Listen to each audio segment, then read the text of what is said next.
Isinapubliko niya na po yung initial members ng private prosecutors, tama po, no? Ilan po sila at paano niyo ba sila pinili? Well, initially, 10 sila, no, na na-introduce kahapon, Christian, and I anticipate sila yung mag-file ng entry of appearance kasabay ng ating pre-trial brief this coming Monday. Kung paano sila pinili, of course, number one, tiningnan namin kung anong talagang position nila in as far as the issue of impeachment is concerned. That is very important na we are guided by the same principle in as far as this impeachment trial is concerned, no? Second, syempre, tiningnan namin yung competence kung sila ba yung makakatulong ng higit sa mga House prosecutors. We acknowledge the fact na ang mga House prosecutors are not litigation lawyers, or even if they were in the past, napatigil yan because nag-embark na sila sa public service. So we need the necessary training which will be provided as well by the private prosecutors para bumalik yung competence ng mga House prosecutors, no? And ultimately, syempre dapat walang gastos ang ating gobyerno, no? And as acknowledged by all of them yesterday, voluntary yung kanilang pagtulong. In other words, pro bono ang serbisyo nila para sa bayan. Nag-volunteer po ba sila to be part of the private prosecutors team? Well, there were some which were initially solicited by some of the House prosecutors, no? Kagaya, for example, ni Kapunan and Castillo. You will remember, Christian, na part na sila nung first impeachment team back in the 19th Congress. So I admit that I was the one who reached out to them if they are still willing to join the team. And I'm so happy na ang bilis nilang nag-respond that they want to continue their representation in the past impeachment case, no, in 19th Congress. Same is true with respect to Attorney Virgil Ligutan, sapagkat siya ay kasama din doon sa original na team ng 19th Congress. But with respect to PECA Bar, I believe that there are people from the impeachment team who enlisted their services, and we are fortunate na mabilis namang nag-respond ang PECA Bar. Of course, we know PECA Bar, napakalaking law firm nito. Para sa guidance ng iba, ito po yung malaking law firm ni Juan Ponce Enrile, no? And who is Juan Ponce Enrile? Siya po yung kilala natin na naging mahusay na presiding officer ng impeachment trial during the time of Corona impeachment. Opo. Matanong ko na rin, no? Ilan po rito sa mga kasama niyong private prosecutors yung merong actual experience in the two previous impeachment trials that we had? Noong 2001 kay Erap at saka 2012 kay Renato Corona. Ang alam ko si Chel, but he is a House prosecutor, no? Doon sa ating inintroduce kahapon from the panel of private prosecutors, parang I don't recall any one of them na naka-experience na ng impeachment trial, no? But I believe that in the succeeding batches, siguro meron tayong mga makakasama na naging bahagi na ng mga nagdaang impeachment trials. But for the batch yesterday, parang wala akong ma-recall except for Congressman Chel Jokno, who happens to be part of the public and not private prosecutors. May nag-reach out po ba? Matanong ko lang, no? From the previous impeachment trials, let's say from the prosecution or from the Corona defense lawyers, nag-reach out or nakipag-ugnayan sa inyo and indicated that they would want to be part of the team? Well, meron din naman, no? Meron din. As a matter of fact, meron din akong kinausap who were part of the impeachment trial in the past. Kaya lang meron silang mga considerations why they could not join the team right now, no? But as I have said, dun sa mga susunod na batches, parang meron akong naaalala who has experience already in the past impeachment cases. Kaya ko po siya natanong, Congresswoman, kasi I suppose may advantage kung nagkaroon ng actual experience sa isang impeachment trial na hindi naman po araw-araw nagkakaroon tayo ng ganitong klaseng trial, hindi po ba? And Well, perhaps you can talk about Naniniwala ako dyan, and that is why we were very much interested to consider those who experienced already in the past impeachment cases, no? But nevertheless, it does not diminish naman the competence of our private prosecutors from joining the impeachment team. While I acknowledge na advantage yun, na nakaranas na sila, of course, the videos are available in YouTube, no? And for Pekka Bar, we understand that this is the law firm of the late Juan Ponce Enrile. So I believe that these lawyers were exposed as well to the rigors of impeachment trial during the time that JPE presided the impeachment court during the Corona impeachment, no? So, just for the record, Christian, while we acknowledge na mahalaga yung experience ng private prosecutor dun sa mga nagdaang impeachment, it does not in any way diminishes the competence of the private prosecutors who are with us in the team right now.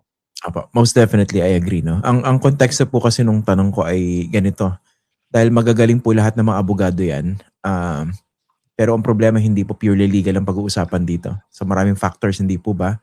You'll be facing a trial, an impeachment court where most of the judges are not lawyers, and then you have the crowd, you have social media, you have the public to deal with. So I'd like to ask about your thought process. How are you approaching this upcoming trial? Kasi hindi pwedeng purely legal. You're very much correct, Christian, no? The way you describe the impeachment trial that will happen at dapat ito ay maunawaan din ng taong bayan. Hindi po ito purely legal, it is likewise constitutional, and like what Christian said, ay as a matter of fact, even the judges are not all lawyers, no? And it is because of this concern that we really wish to formalize during the pre-trial conference na kung may pagkakataon, sana ay pahintulutan ang mga lawyers, both the defense and the prosecution, to speak in Tagalog, to speak in Filipino, so as we will be understood by the viewing public, no? After all, this is the interest of the sovereign Filipino people that is at stake, and therefore dapat nauunawaan tayo ng taong bayan in the presentation of every piece of evidence before the impeachment court. Also, Christian, not only that, hindi lang yung pagsasalita ng Filipino, no? If possible, sana may makapag-translate din either from the Senate, the House of Representatives, or the mainstream media into as many dialects as possible to make sure that the entire nation are with us in this constitutional process, no? Number 3, sana ang maging posisyon ng impeachment court at all times is substance over technicalities, no? Kasi if we will always be inclined to hear the issues on technicalities rather than the evidence, we are apprehensive na baka ang maging ending nito is based on technicalities and not on merits, no? Ang mahalagang maintindihan ng impeachment court kasama ng sambayan ng Pilipino ay ang kahalagahan ng bawat ebidensyang ilalatag ng prosecution. So, we are really pronouncing as early as now. I hope that the position of the impeachment court will be leaning towards substance rather than technicalities. Okay. Nabanggit niyo po yung sana pahintulutan kayong gamitin yung Tagalog or Filipino dito sa trial na ito. Pero as far as you know, meron bang hard and fast rule regarding the language or medium to be used dun sa trial based on the Senate rules? Actually, the Senate rules is silent as to the language which will be used. Pero kung i-consider natin yung nangyayari sa ordinary court proceedings, English. mostly in English siya, no? But again, ibalik natin, Christian, yung sinabi mo kanina, hindi ito purely legal. As a matter of fact, the senator judges are not all lawyers, no? Para sa taong bayan to. So I hope we will be allowed to speak more on Filipino for the better understanding of our beloved countrymen. At dagdag ko pa nga yung ating pakiusap sa taga-media, both main media and the social media. I hope you can help us translate into as many dialects from the north to the south of our country so that the entire nation will be on the same page as we witness this impeachment trial. Oh, magandang idea po 'yan, dahil ang dami nating mga local languages na dapat i-translate nga, tama 'no? Para mas maunawaan ng mga kababayan natin. Tanong ko po ma'am dito sa Congresswoman, you talked about preparations and that the private prosecutors were helping you dito sa preparation. When you talk about preparation, how much of that is devoted to communication or messaging? Hindi lang doon sa legal. No, by communication or messaging, Christian, siguro mas inaasahan natin dyan yung ating mga spokes. If you remember, we have Congressman Sia Adjong and Congresswoman Reneco, no? Na magsasalita in behalf of the 11 prosecutors, because also we have to consider the prohibition under the Senate rules that once the trial in the Senate starts, we are precluded to comment on the merits of the impeachment case, no? So pagdating sa communication and messaging, medyo restricted na tayo dyan, Christian. So yung preparation na tinutukoy namin is really about the presentation of evidence before the impeachment court. Alam mo, Opo. Christian, ang challenge sa pagprepresent ng evidence is the objections which will be raised by the defense panel, no? Hindi na lang ito sa impeachment, even in other court proceeding. Ang challenge sa paglalatag ng ebidensya will be the objections that will be raised. So part of our preparation is to become well-versed on the grounds for objection and how to counter them. Okay. Yung iniisip ko naman pong preparation in terms of communication, yung pag nandun na kayo sa actual trial. Kasi habang nagsasalita kayo rin sa Senate floor, hindi naman yung mga senator judges lang po yung kausap nyo definitely. May blow-by-blow account dyan sa media at sa social media. Kausap nyo yung buong Pilipinas. Paano po yung preparation dyan in terms of, let's say, making sure that you drive home the point as understandable as possible? Ako, on my part, no, I see to it na in every significant line that I will be uttering, mabilis kong itra-translate into Filipino on that same occasion, no? That is one. Second, we are really devoting time to choose the proper words which will be understood by our countrymen. We want to translate our language into the level which will be understood by people from all walks of life, no? Of course, you understand, ang mga lawyers, especially the seasoned one, marami silang legal terminologies na ginagamit. So, Legalist. yes, for the purpose of this impeachment trial, we are preparing already to immediately translate whatever legalese will be raised during the impeachment trial, so as to make sure na maiintindihan tayo ng ating mga kababayan, no? So dun pa lang sa presentation of evidence, Christian, we're trying to be very conscious about the choice of words which we will be using to make sure na naiintindihan tayo ng ating mga kababayan. Apo. Nabanggit niya naman yung once the trial starts, the members of the prosecution and I suppose pati yung defense are precluded from commenting on the merits of the case. Tama po? Okay. That is correct, no? The parties, the prosecution, the defense, and even the senator judges are prohibited from commenting on the merits of the impeachment Malinaw po case. ba yan? Kasi sa karanasan natin in previous trials, most recently yung kay Renato Corona noong 2012, may mga senador na madadaldal At mas mahirap rule is i-implement very sa kanila yung clear. rule na yun. Pero mas mahirap i-implement sa kanila yung rule na yun kasi senator judges sila The rule actually is very clear, so I hope that the senator judges will be conscious about the rules which they themselves promulgated. Sa kanila nang galing yan the Senate rules on impeachment, no? Anyway, we have the legal luminaries, 'di ba? Who are being invited in the programs like Facts First, no?